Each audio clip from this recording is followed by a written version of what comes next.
Welcome back to the Dictate the Game podcast. We are on episode 9 already of the Dictate the Game podcast. With me, Eric, I am your host. We have Dom, producer of the podcast. Hello, Dom. Good morning, good afternoon. Good morning, Luke, live from Hume's Bakery in Essex. Well, I'm not actually live from it, but I just woke up, so... Oh, you just woke up. So you're live from your bed. Live from my bed, yeah. Oh, that's an awful, awful thought. No. Thank you, Luke. And we have a brand new writer at Dictate the Game. We have him on his first debut of the podcast. Welcome, everybody. Sam Wilson to the podcast. Hello, Sam. Good afternoon. I'm ecstatic to be here. I think that's the word I'll use. Ecstatic and hungover, you said. A combination of the both, but is there a better combination in life? I'm not. So if you can be hungover and ecstatic, then you're in a good space. That's enthusiasm for you, yeah. All right, well, let's get to know Sam a little bit because Sam is brand new to the website. Sam had his debut article coming up on Wednesday, or had it on Wednesday. So give us a little bit of your background and how you got into working with Dictate the Game. Oh, where do I start? So I've been playing Football Manager games or Championship Manager for quite a long time. I probably started in 2004, 2005 when I was about 6 or 7. So I kind of go back to an early age with the game on a whole. And I've been playing it every edition since, pretty much without fail, clocking hundreds and hundreds and hundreds of hours on Steam. And then recently I decided that maybe I wanted to write about it. I dabbled with a little bit of writing about Football Manager in the past, but it was more of a time commitment than I expected. It was someone who demanded a lot of hours, and it just wasn't particularly fun. So I decided I wanted to ease myself back into it. I do a lot of writing anyway, but more specifically to do with football on a whole. And yeah, so Dictate the Game was kind of the logical destination for me, and I'm really happy to be working with you all. Seem like a great team. How did you discover the website? So, long story short, I'd actually I'd heard of the websites and a few people retweeting it before, and it was actually through someone. I saw that the site was looking for writers last week or the week before, and I saw someone on my timeline retweet it, and then I decided to have a proper look through the website, look through all the articles, and I saw that the quality was a lot higher than I expected. Don't say that the wrong way, but right. It was all really great stuff, and I really liked the insight, and I thought that it was something that I kind of wanted to commit some time to and try and match the quality of what was going on. So that's probably it. What is it that you most enjoy writing about? Because, I mean, basically, we have a 3-week writing schedule at Dictate the Game. So people who are into a specific writer can wait their 3 weeks and get, kind of what they're into. Like, if you're really into Mason Greenwood, living the dream, then you have that every single 3 weeks, don't you, Luke? He's muted himself and he's deafened himself. Okay, great. So he's basically on the podcast, but he's mute, deaf, and blind. Yeah. Do you want to pretend to be Luke so you can answer the question? Luke. Luke. You really enjoy writing for the website, don't you? Yeah. Oh, he's back. He's back. Come on, Luke. Why aren't you talking? Come on. I didn't realize I was muted. You didn't realize you were on mute, huh? No. Oh. Okay. So it's early. Now that we've completely gone off the rail, let me go back to saying, I think what I was asking you, Sam, is what is it that you're interested in writing in? Because some people, I'm more into like tactical replications with FM. Some people are more into analysis. Your first series started with being a bargain hunter in Serie A. So what is it that you are looking forward to writing about, and what kind of is your niche that you like to write about?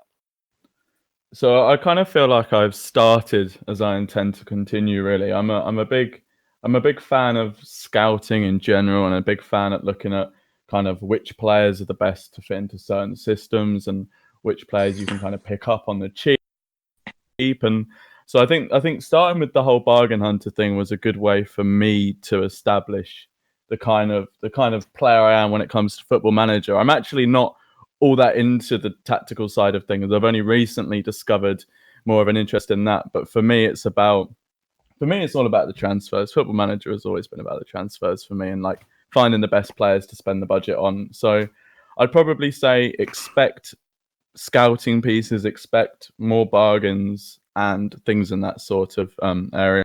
Who's your best bargain? So if you were going to say to everybody out there listening on FM19, who is the best bargain that you can see out there, the best player that you can get for cheap? Now that is a tricky question. I would say a player that I actually covered in my bargain hunt for Serie A. It's a defender who, I mean, I'm not the biggest Milan fan in the world. In fact, I don't have too much of a liking towards the club. But Christian Zapata, he's old-ish. He's experienced with that age, but he's possibly one of the best cheap defenders you're going to be able to get, and would fit into a variety of different systems and a variety of different teams. And even if you're a top club, would still be able to be a really, really valuable backup option, rotation option. What do you think about the same question? One of the Ajax lot, I reckon, because they're just absolutely broken in these year's games. I picked up Van de Beek for less than 20 million. He was really good. Also, there's a player called Hans Wolf who plays for Red Bull Salzburg, who's a cam but can play anywhere in midfield, attacking midfield, and can play up front as well. And he's absolutely lethal. He's got really good all-round stats, can play as a shadow striker, can play as a poacher, can play as, really good player. He's only 21, so I'd definitely recommend him. Luke, how about yourself? I want to say it, but I think I might get killed. Go ahead. That's McCarthy. Oh, Mate. God. I knew he was going to say that. I just chose to ignore it. Everyone knew I was going to say that. He's just not any good. He's alright, but I play a lot in MLS, so Oh, dear. I love him. Should we try and get him on the podcast? Should we try and get him on the podcast one week? Yeah. Yes. That's your job, okay? Get him on the podcast. Tweet him after this and say, "Yep, Dax McCarthy. Yeah, we'll have you on the podcast." Podcast that gets 55 views. We'll have you. Yeah, he'd love it. I reckon that'd probably be better than the MLS anyway. So. Probably got a better idea to slag off his league he plays in. True. I mean, I'm not being funny, but women's football in America is probably bigger than men's right now, based on the World Cup. Yeah, probably. Oh, it is, and that's going on tomorrow too. So yeah, the finals tomorrow. How did you guys feel about England being knocked out? Alex Morgan with a T. Yeah, that's Alan Morgan with a T. Yeah. I've never seen so much bloody controversy, like bloody celebration. I mean, we weren't going to beat the USA anyway, so we did very well. Proud of the girls, but it's just you're never going to beat that team. They're so good for that league. All those group of players. If you don't know, what we're talking about is after Alex Morgan from the U.S. national team scored a goal, she pretended like she was sipping tea as a celebration, and everybody got really pissed off about that. So as Englishmen, was anybody here offended by that? No. Because not at all. There's bigger things going on, It's just tea, mate. I mean, if it was the other way around and someone made a joke about, shooting people or, something like that, that might be a bit less accepted. But sipping tea is fine because it's just an old stereotype. I don't want to get too political, but can we talk about Trump rewriting history? Yeah, what? By Independence Day. Oh, did you hear about that, Dom? Yeah. The what? Oh, so Donald Trump, the president of the United States, essentially said that there were airports during the Civil War or during the Revolutionary War. What? But I'm Really? going to look up the exact quote. Oh God! Welcome back to the political podcast. I'm your host. No, we're not doing that. We're not doing politics today. I'm sorry. There's two of us are hungover. I just hid it from you guys, but I'm not doing politics today. All right, so let's do this. What were you drinking last night, Luke? I was at work. You were at work? That doesn't matter. What were you drinking last night? I was drinking blackcurrant squash. Okay. Dom, how about you? I was drinking it's an ale called Sussex Best, and it was really, really nice. I had a couple of them. They were lovely. Em, how about yourself? What were you drinking last night? some of the very finest apple cider that I've tasted in a long time, I must say. Oh, do like a good apple cider. Specifically apple cider. Yeah. How late did your night go last night, Tom? Oh, it wasn't that late. I got in, and I actually got in as some of my friends were going out. I'm driving some friends. We're going to a party this evening, and I'm driving up to London. And so I was like, I probably shouldn't drink too much. I was going out with some work friends, and they all went into town as I was coming back. So I stayed in, watched a couple of episodes of Always Sun in Philadelphia, and then came back and crashed out, and then got up for the podcast. So in about 3 hours, I'll be driving back to London. And I didn't want to drink too much because I didn't want to be over the limit at 3 o'clock in the afternoon. So, Sam, how late was my night? It was about a 3 a.m. bedtime, I think. But I actually spent a lot of time. I was watching some spooky films just before I went to bed, and it probably didn't do me all that good. But it was a 3 a.m. bedtime, I think. just so everybody knows, it's about 12:30, almost 1 o'clock while we're recording this in the UK. So kind of a late night. And scary movies, what were you watching?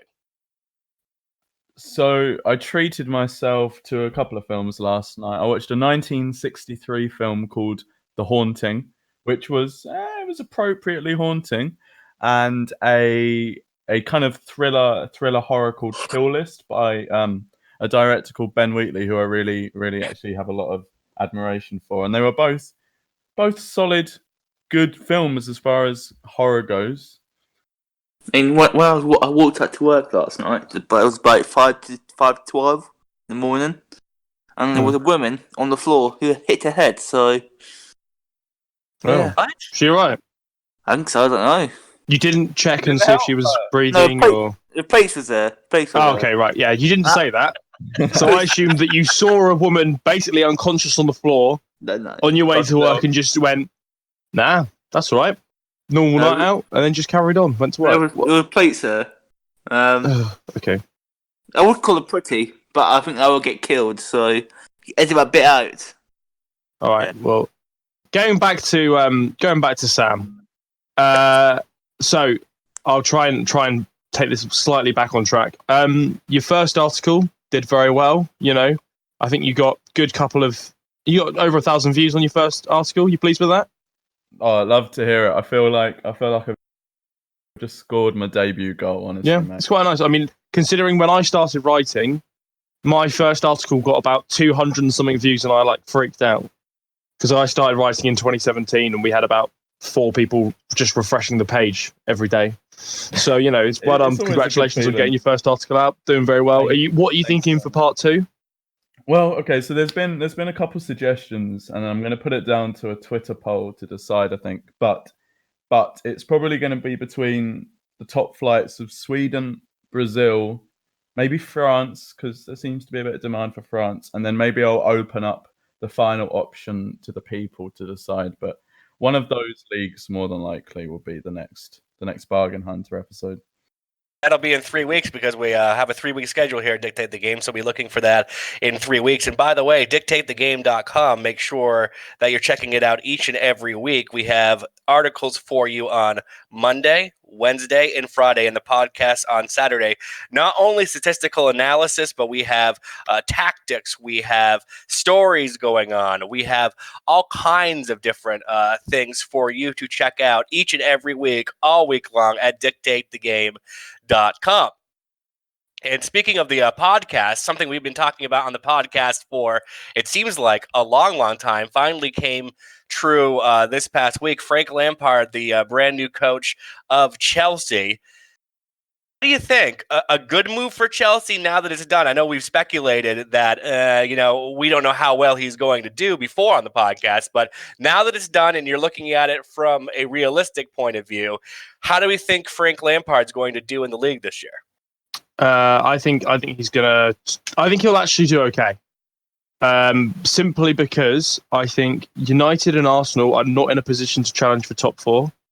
I think Liverpool and City are too far ahead of everyone else.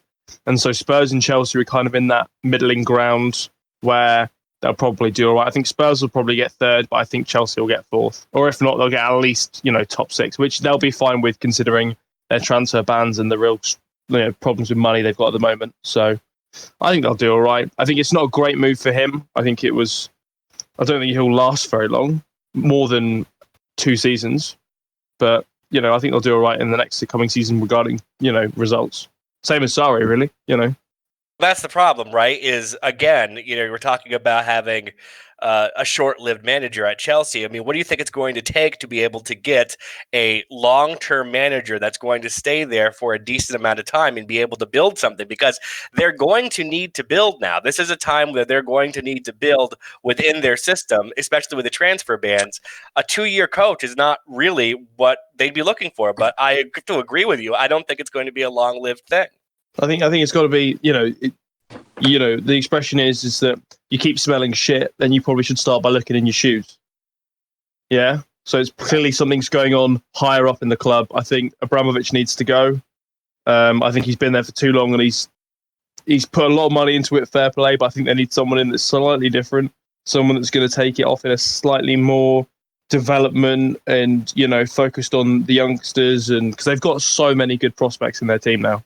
It's ridiculous. And if they lose all of those, it'll be such a waste because they won't give them game time, or, they'll send them out on loan. And it just seems like such a stupid system for such a wealthy club who have got so much potential and such high, stature to throw away players like that. They had Kevin De Bruyne, they had Mo Salah. Why did they get rid of them?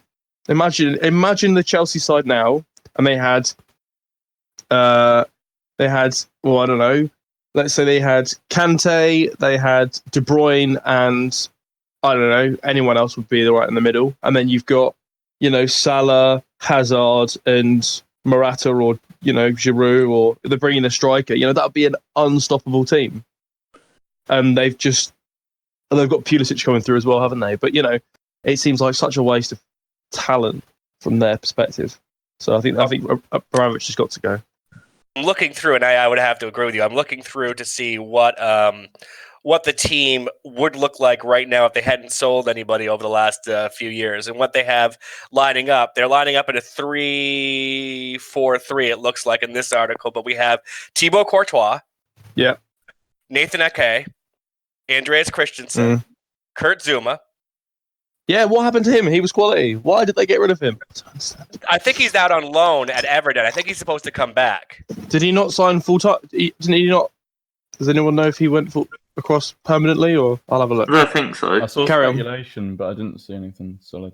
So mine's always moaning how she signed permanently on Twitter, so...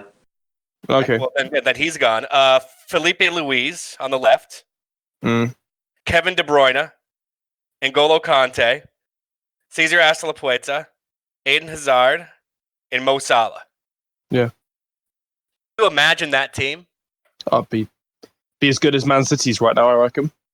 Especially with a good manager. If they kept, Sarri, or if they went for someone like Allegri or even Diego Simone, I think they would have all done very well there. But yeah, it's crazy. And what do you think? It's a tough one. I feel Lampard may be the right person, but definitely at the wrong time. Chelsea have got this imposing transfer ban looming over them. Pulisic is good, but I can't help but feel that Hazard's absence is going to hit them really, really, really hard. He was probably, I'd go as far as to say, the best player in the league last season. I mean, there's a lot of debate to be had about that, but I think that there weren't many stronger than him in the league. And Pulisic is all right, as I say, and he's definitely got a lot of potential. But I think this transfer ban is going to hit them hard, and I feel going for a more experienced coach, someone like Allegri, or even take a gamble on Rafa Benitez again. I just don't think that Lampard is the right person for this current time at the club. But I could be proved wrong. He might win the league, but I'd be very, very, very surprised at this stage. Yeah, don't think that's going to happen. I don't think that's going to happen either. And I mean, that brings up, Rafa Benitez, who had a very short stint at Chelsea. I think he had basically a January to June kind of caretaker role. But I mean, why not look at a guy like Rafa Benitez? Because he becomes available. He gets screwed over by Newcastle, really. And then you say to yourself, well, this is a world-class manager who has done a fantastic job with a team that really should have been relegated, in my opinion. Mm. And he's kept them Newcastle were, not nowhere near as good as he made them out to be. So that's what you need, right? So if you're at Chelsea, that's what you need. Do you really need? I mean, because the team's going to struggle. I mean, I would imagine with this transfer ban, they're going to struggle to be as good as they possibly could be.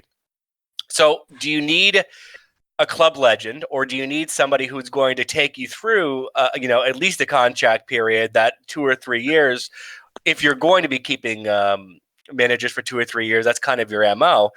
Why not get one that's going to solidify the team over that next 3 years and get them to a point where, then you have your Lampard come in after he has another 3 or 4 years at Derby and comes in and is able to take the team to the next level. Because, I mean, that's where I see Lampard is. He seems to be probably 3 or 4 years early with a big job. Yeah, definitely. It's a bit like Alan Shearer when he went to Newcastle to take them out of relegation, and they got relegated anyway. And it just didn't work because he was a fan favourite, but then he didn't do very well, and then it puts him in a really awkward position where everyone kind of loves him and hates him at the same time. What do you think, Luke? I see your point about Rafa, but he was never ever going to stay in the Premier League. I mean, people going about how Newcastle didn't show him ambition, but I don't think that Chinese Premier League team he went to showed ambition. I mean, it's simply down to money, let's be honest. I don't blame him, but he made out that Newcastle weren't showing ambition when probably weren't paying him enough. Well, does ambition equal money? I mean, because that's interesting. I mean, these Chinese teams are spending a lot of money on players to be successful in their own division. So does money, spending on transfers, equal ambition? What do you think? See, for me, I have a weird fascination with the Chinese Super League, right? And I don't know where it came from or why it's the case, but it's an interesting situation because it's not just about the teams wanting to just purely dominate their own league, but it's about the nation as a whole wanting to bring China up there with the rest of the world in terms of not only the quality of the league, but in terms of the repercussions that has on their own youth system and their own international teams. So for me, the Chinese clubs are interesting, and I'd say that in that case, there is ambition there. But as you said, I don't think there is always a situation where money equals ambition. I think a lot of factors have to come together to create ambition, and money isn't the sole factor. But that being said, you don't have to have money to be an ambitious club or have an ambitious project going on. It's more about what you do with the money, I'd say, than the actual money itself. So you look at, when you were talking there, and I tend to agree with you, and I think it comes down to a money investment at some level, though, right? So take a club like Atletico Madrid, who for years and years and years have, at least to my mind, set up their team where they have a good youth system. They have a good, system of coaching. They really bring kids through. And then as soon as, they get real good, they sell them, make a lot of money and reinvest it, up until recently, where they just spent, 176 million pounds on João Felix? But they sold Griezmann, so... Oh, so they're coming out in a wash. All right. So, that's ambition, though, right? I mean, you're able to sell, your and Griezmann's 28, right in the prime of his career. He's going to go anyway. He wants to go, and you're going to let him go, but you're going to get somebody in who's going to be able to be that next Griezmann for the next 7 years, and that's what Chelsea's not doing. Chelsea's getting rid of the Mo Salahs when they're far too young, and not allowing them to play and to get through the system and to get better before they cash in on them. Because there's nothing wrong with cashing in on a player that you Noah's going to leave anyway. If they don't want to play for you, go ahead and let them go somewhere else. But at the same time, what's next? And they've done a really good job of what's next. I don't know that Chelsea's done a good job of what's next. I'd say one of the issues with Chelsea is they get a lot of stick for retaining players and just loaning them out. But then also, I mean, as you say, they also get a lot of criticism for selling young players instead of loaning them out. So they're in a weird place where I feel like whatever they do, they'll be criticised for it. But that kind of boils down to kind of, as Dom said, the management, the upper management. And I think, yeah, Abramovich, they need to kind of have some changes at the top before we see major changes at the bottom of the level of the club. Oh, do you think it's a time for Chelsea to adopt a model like some of these teams maybe in Germany have done, where they're still spending money? I mean, like, Borussia Dortmund spends money, but they spend money smart on young players and let them come through the system. That's what we're doing, though, because he's already said he wants spending more money. I mean, pretty much he wants to sell it, I think. I think his days at Chelsea are up. I think the fact he can't get into the country probably ticked that over. But I think listen, his time at Chelsea's up. Been there for 14 years. Been a long time. Roman Abramovich. Yeah. Spent a lot of money. He can't get into the country. So, I mean, what do you do though at that point? You can't force a guy to sell. So, you're hoping that he's going to sell. But what about? I just brought up a guy like Jadon Sancho. I mean, a fantastic situation for Chelsea if they were able to get players in. But if they're not able to get players in, how do you think that they're going to line up this year? Because they do have Pulisic, but they don't really have – they have that youth. And Lampard is a good – to bring it back to Football Manager, he is a good coach. I mean, from the saves that I've been, playing when he's been a coach at different kinds of clubs, different levels of clubs, he's done well. I mean, has Lampard done well in your saves coaching other clubs that you've noticed? Frank Lampard is currently managing. Oh, he's actually not managing anyone. Let's see. He went to Derby. He was sacked that year. And then hasn't been with anyone since. It's now 2020. So yeah, really good stuff. Football Manager doesn't think he's going to do very well, so clearly he won't, because Football Manager's always right. I think the big problem with Chelsea, though, is there's such a lack of depth in that squad. You got the goalkeeper situation is pretty dire. You got Kepa, he's all right, but he's not worth what they pay for him. Got less money. We've got shown he's got no real respect for his teammates, for his manager. Caballero, he's not good enough. I don't think. Defensively, all the good, like Zuma was out on loan. Kale's gone now, but midfield wise, we've got a paying Dan Drinkwater, 120 grand a week. Didn't play a single minute of football last season, and he's in no rush to leave. And when you think about that, I think that is the backbone of Chelsea's problems. They've got so many players who simply aren't good enough. Chelsea, for me, are like, I know Man United, are two former great sides, but we're not quite there anymore. And they can't get the right players anymore. I mean, especially Man United, but Chelsea to a lesser extent at the moment. I think that's a good point. Chelsea is looking like they're going to line up in FM terms in a 4-1-4-1 DM next year with some problems in their side. So, I mean, if you're looking at it from left back over to right back, you probably have Alonso, David Luiz, Christensen, and Ashley Plata, which is be fine with me, Kepa in goal. And then you start to get into a problem because you're dealing again with this Conte-Jorginho role. Who's going to play your DM? Is it going to be a more creative DM, or is it going to be more of a stopper, more of a boss in the DM role in Conte? I don't know what they're going to do there. Forward with Conte, if I'm honest. I would have to go with Conte too, but then where do you put Jorginho? So going forward, I think Kovacic is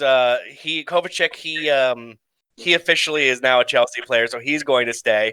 I mean, do you go with youth there and play Mason Mount, or do you go with Jorginho and try to play him in a role that he's not necessarily comfortable with? I think the real problem with Chelsea, though, is the wingers and strikers, especially striking. Their striking options are not good. I've got Giroud. Giroud's alright, but he's not starting level material. He's a bench. He's an impact sub, and he gone back with good, but even winger wise, we've got Pulisic who's playing the right wing, but left wing, we've not got many wingers. Okay, we've got Pedro, but isn't Pedro more a midfielder? I think Pedro's actually a right winger. That's a problem. And then you've got Willian, who Willian never really done anything for me. I've never seen the facts of a Willian. He's been at Chelsea since 2012, something like that, and he's only scored like 15 goals. And for a winger who's played over nearly 200 games, that's pretty poor for me. Do you play Willian over at left wing on his opposite foot? And this is the thing that's been interesting with Willian. Willian's left-footed, so they're playing him on the right wing because, of course, you have Hazard over on that other wing, which makes sense to me. But if you're expecting him to score goals, he's not a goal scorer, and you're playing him on his non-dominant foot. So do you put him over on the left wing and allow him to put some service into Giroud, who has a great head on him? It's very tricky. Because like I said, it's not a huge amount of depth in that squad, especially going forward. Like, what actually is their striking options? Is it Giroud at the moment? Giroud, Tammy Abraham. Yeah, you basically got one proven Premier League player in that. I'll look up their. And you've got Hudson-Odoi. Sorry, careful. Hudson-Odoi, that's right. You've got Hudson. He's pretty good. I'm surprised. See, the thing is, today we've talked about Rafa Benitez.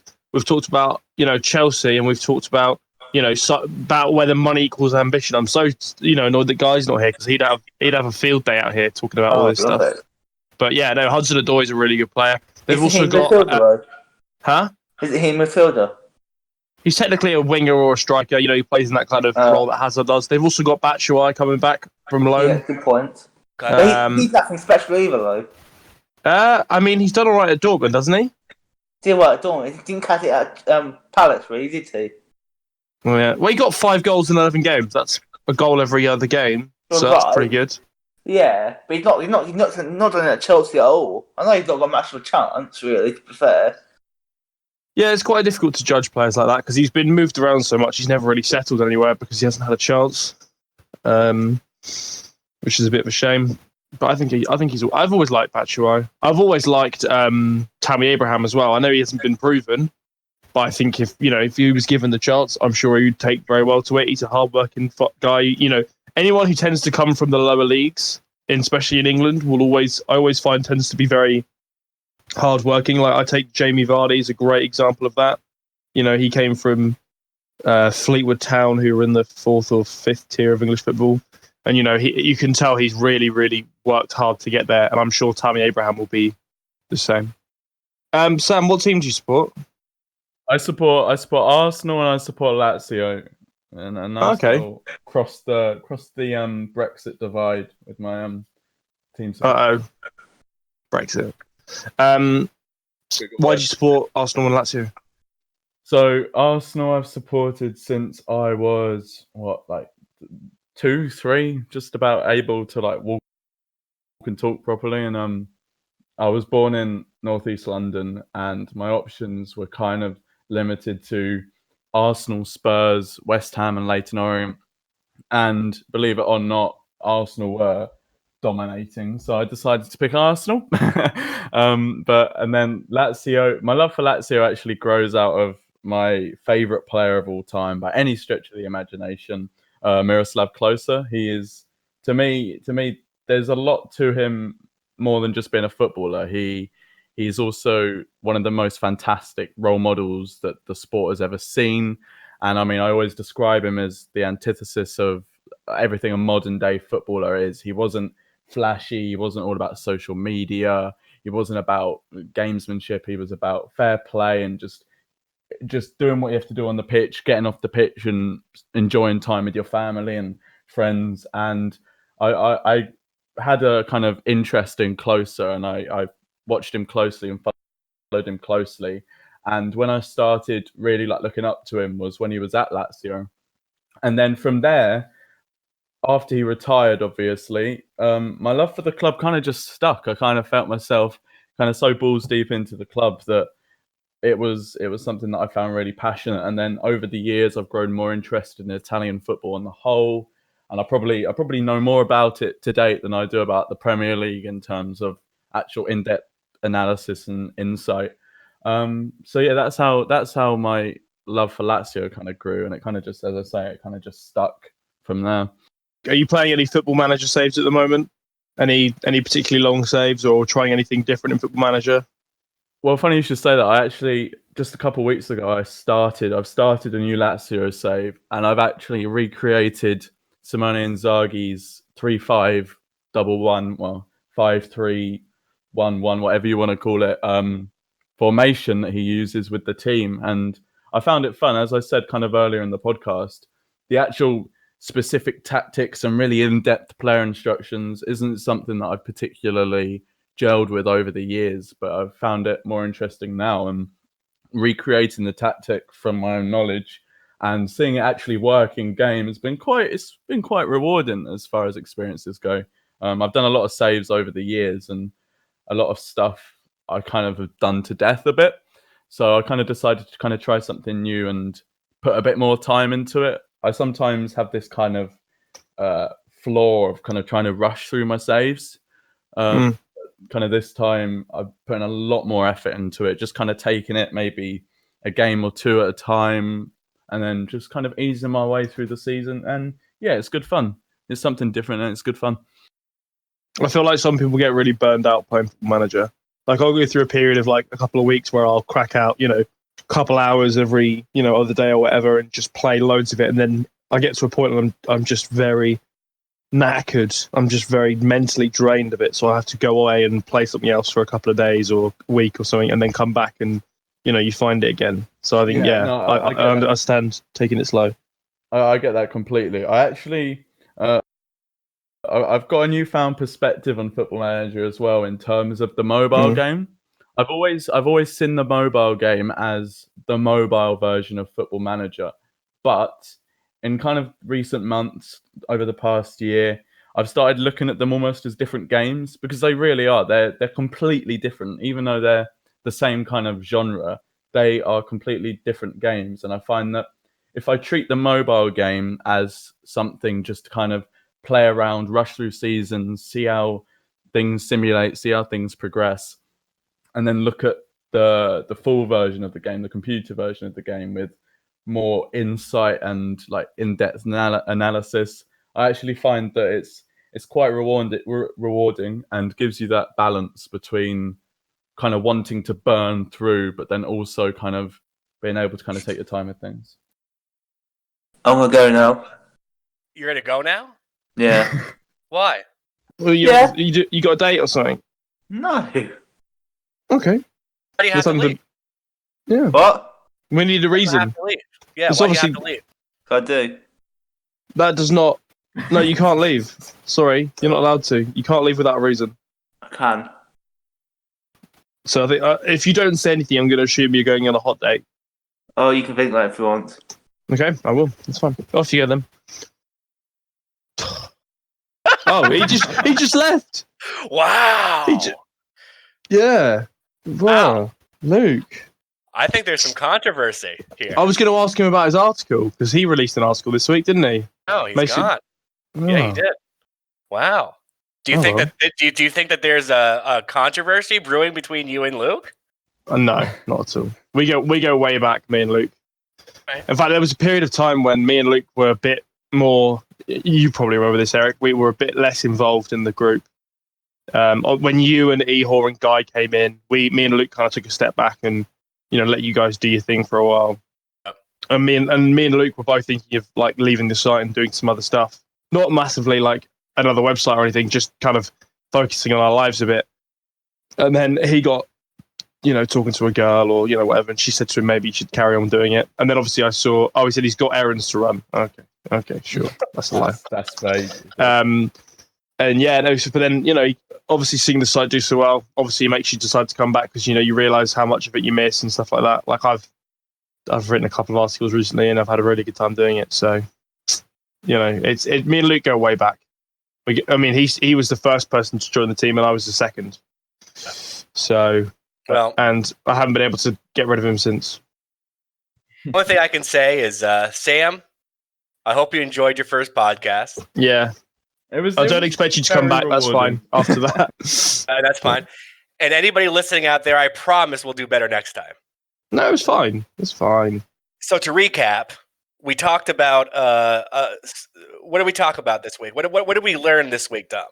I learned that Sam supports Arsenal and Lazio. Yep. I learned that Roman Abramovich isn't very good.